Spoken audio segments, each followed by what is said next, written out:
নবম দশম শ্রেণীর ছাত্র যারা রয়েছে তাদের জন্য বিজ্ঞান বইয়ে আমাদের যে অঙ্কগুলো রয়েছে তার মধ্যে এটা একটা গুরুত্বপূর্ণ অঙ্ক। এই যে দেখি আমরা তানিয়ার ওজন 60 কেজি এবং উচ্চতা হলো 152 সেন্টিমিটার। এখন এখানে গ নাম্বারে বলছে তার বিএমআইটা নির্ণয় করতে বলছে। আমরা চলে যাই গ নাম্বারে, ঠিক আছে। এই দেখেন গ নাম্বারে কীভাবে করা হয়েছে।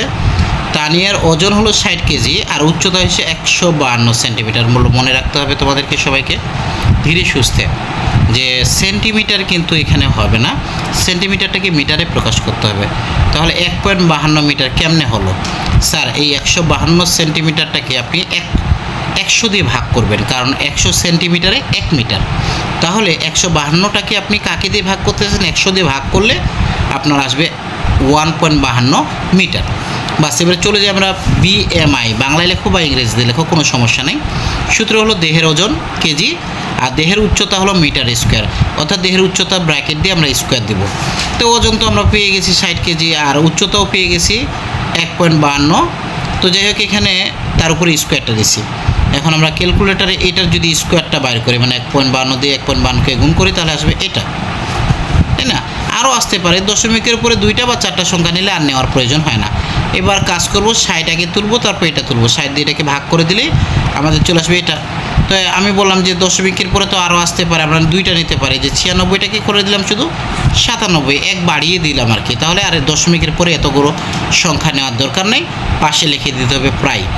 এইভাবে আমরা বিএমআইটা বিজ্ঞান বইয়ে আমরা দশমের একটা অঙ্ক দেখতে পাই, সেটা হলো এই যে দেখেন 2000 কেজি ভরে একটা বাসকে স্থির অবস্থায় 80 নিউটন বলে ধাক্কা দেওয়ায় গাড়িটি কিছুদূর যাওয়ার পর থেমে গেল। এখন গ নাম্বারে বলছে গাড়িটির ত্বরণ নির্ণয় করো। নেন, এখন আমরা চলে যাই গ নাম্বারে। ত্বরণ নির্ণয় করার জন্য বস্তুর ভরে আমি পেয়েছিলাম কত কেজি? 2000 কেজি বসাই দিয়েছি দেখে।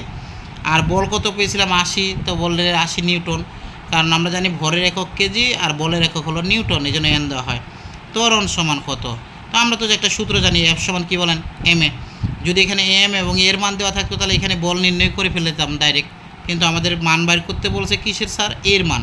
তাহলে এটাকে যদি এই পার থেকে এই পার নিয়ে আসি, তখন এফ চলে যায় উপরে, এম চলে যাবে কোথায়? নিচে। তাহলে এই যে এফ এর মানটা যে রয়েছে কত নিউটন রয়েছে? 80 নিউটন। তো এই 80 আর এম এর মানটা কত রয়েছে? 2000। তাহলে এই 80 থেকে 2000কে যদি আমরা ভাগ করি তাহলে হবে 0.04। এটাই হবে এমএস স্কোয়ার, কারণ ত্বরণের একক কি? MS square. বিজ্ঞানের বলের অধ্যায় থেকে আরেকটি অঙ্ক আসে, সেই অঙ্কটা যেমন দেখা যাচ্ছে 100 কেজি ভরের স্থির বস্তুর উপর 5 সেকেন্ড বল প্রয়োগ করায় বস্তুটি 10 ms বেগ প্রাপ্ত হয়। তাহলে এখানে বলছে যে এই বলটি অপসারণ করায় কিছু দূরত্ব অতিক্রম করে থেমে যায়। এখন প্রশ্ন করা হয়েছে যে বস্তুটির উপর কত বল প্রয়োগ করা হয়েছিল। এই অঙ্কটা যখন আসে ছাত্ররা কিন্তু অনেকটা কনফিউজ হয়ে যায় যে কী করবে না করবে, এই অঙ্কটা কেমনে হবে, এই সূত্রটাই কি ব্যবহৃত হবে? এফ সমান এম এ? হ্যাঁ, এটাই ব্যবহৃত হবে, তবে একটু কৌশল করে ব্যবহৃত হবে। আমরা চলে যাই দেখি এটার উত্তর কিভাবে করা হয়েছে। চলেন যে উত্তরমালায় আমরা আসি। এই দেখেন, বস্তুর ভর কত প্রথমে পেলাম? 100 কেজি। এম সমান 100 কেজি। আদি বেগ মানে আগে কোনো বেগ ছিল না, ওই জন্য 0। আদি বেগ মানে আগের বেগ, আর পরের সময় টি হলো সময়, কত সেকেন্ড সময় নিয়েছে? 5 সেকেন্ড, যা প্রশ্নে উল্লেখ করাই আছে। 5 সেকেন্ড পরে বেগ হয়েছে আবার কত? 10 ms। তার মানে এটা হলো শেষ বেগ। যেহেতু 5 সেকেন্ড পরে মানে কি শেষের দিকে বেগটাকে বলা হয় শেষ বেগ, কিন্তু প্রথমে কোনো বেগ ছিল না। যদি থাকতো তাহলে কিন্তু ওটা লেখা থাকতো যে 5 ms থেকে চালু হয়ে পরে 10 ms গিয়েছে, তাহলে 2টা বেগ পাওয়া যেত। ওটাকে বলা আদি বেগ, এটাকে বলা হয়তো শেষ বেগ।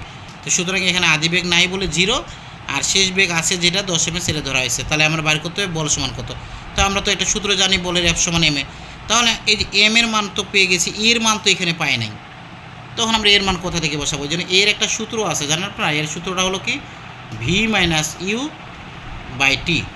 তখন এই যে এফ সমান এম এ লেখার পরে এই যে এম এর জায়গায় তো এমই থাকবে, এর জায়গায় শুধু ওই সূত্রটা বসবে, v-u/t।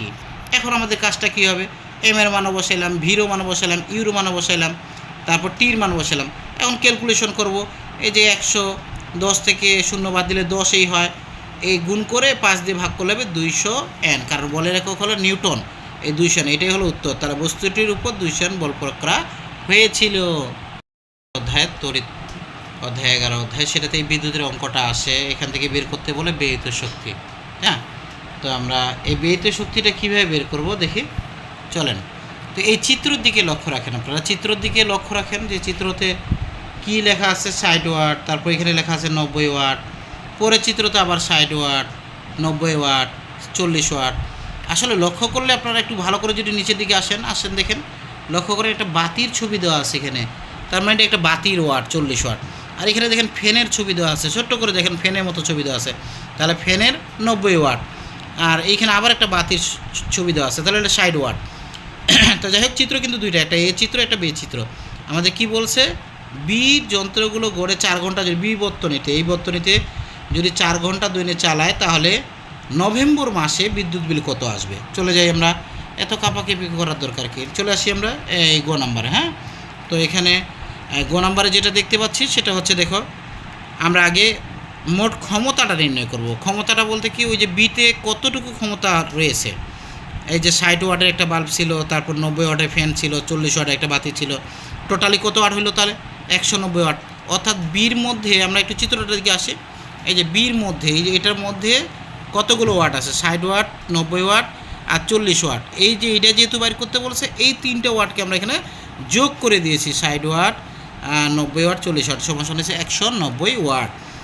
আর একটা কথা মনে রাখতে হবে, যেহেতু মাসটার নাম উল্লেখ করে দিয়েছে, তাহলে আমরা জানি নভেম্বর মাস কয় দিনে, 30 দিনে।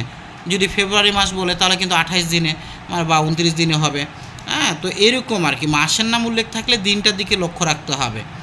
হ্যাঁ, এরপরে মোট সময় কয় ঘন্টা করে চালায় বলছে, 4 ঘন্টা করে চালায়। যেহেতু 4 ঘন্টা করে চালায়, এক মাসে চালাইলে কয় ঘন্টা হবে, 430 দিয়ে গুণ করতে হবে, তাহলে ঘন্টাটা পাওয়া যাবে। এখন ব্যয়িত শক্তির আমরা অঙ্কটা করতে যাচ্ছি। ব্যয়িত শক্তির অঙ্কতে রয়েছে ক্ষমতা গুণন সময়, এটা সূত্র ভাগ 1000। এই সূত্রটা আগে আমরা সুন্দর করে পড়ে নেব, যে ব্যয়িত শক্তির সূত্র কি, ক্ষমতা গুণন সময় ভাগ 1000। এখন ক্ষমতা কত পাইছি, এই যে দেখি 190 ওয়াট। তারপরে সময় কতটুকু পাইলাম, 4 × 30, এই যে 4 × 30 বসাইছি, 1000 তো আছে, বাস এটা সুন্দর করে ক্যালকুলেশন করলে হবে 22.8 কিলোওয়াট ঘন্টা প্রতি। তো এখানে 22.8 কিলোওয়াটটাকে আমরা কিন্তু ঘন্টাকে বলি ইউনিট। যে কোনো ব্যয়িত শক্তি বের করলে এটা ইউনিটে পরিণত হয়। এখন ওখানে প্রশ্নে কিন্তু বলে দিছে যে তুমি প্রতি ইউনিটের দাম যদি তোমার 7.5 টাকা হয়, মানে 7 টাকা 50 পয়সা করে হয়, প্রশ্নে উল্লেখ করাই আছে।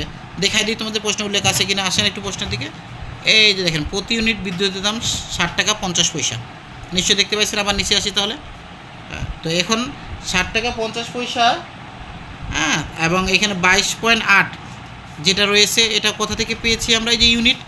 হ্যাঁ, তো এটা দিয়ে গুণ করলে হবে 171 টাকা। ঠিক আছে, তাহলে এটাই হলো আমাদের ওই নভেম্বর মাসের বিদ্যুৎ বিল হবে 171 টাকা। আমরা যদি 4 ঘন্টা করে চালাই এই আলোগুলো আর ফ্যানগুলো, তাহলে আমরা বিল আসবে 171 টাকা। নিশ্চয়ই বুঝতে পেরেছি।